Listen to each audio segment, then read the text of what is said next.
ایک خاوند نے اپنے بیوی کو شادی کی پہلی ملاقات میں یہ نصیحت کی، آپ میری 4 باتوں کا خیال رکھنا۔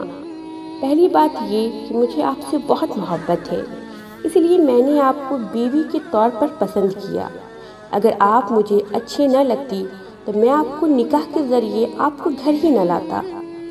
آپ کو بیوی بنا کر گھر لانا اس بات کا ثبوت ہے مجھے آپ سے محبت ہے۔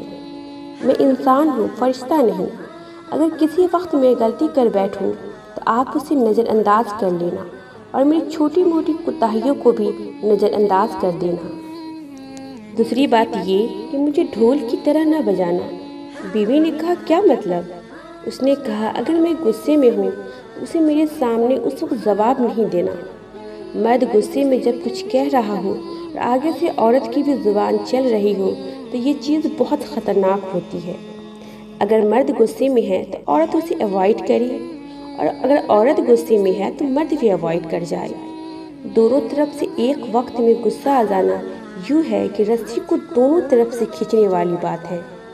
ایک طرف سے رسی کو کھینچے اور دوسری طرف سے ڈھیلا چھوڑ دے تو وہ نہیں ٹوٹتی، اور اگر دونوں طرف سے کھینچے تو پھر کھینچ پڑنے سے وہ رسی ٹوٹ جاتی ہے۔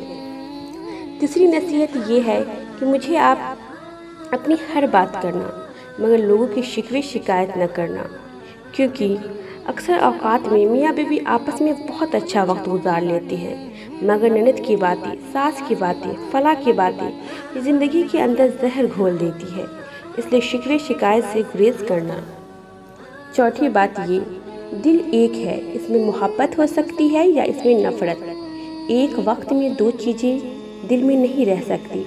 اگر خلاف اصول میری کوئی بات بری لگے تو دل میں نہ رکھنا، مجھ سے جائز طریقے سے بات کرنا، کیونکہ باتیں دل میں رکھنے سے انسان شیطان کے وسوسوں کا شکار ہو کر دل میں نفرتیں گھولتا ہے اور تعلقات خراب ہو کر زندگی کا رخ بدل دیتا ہے۔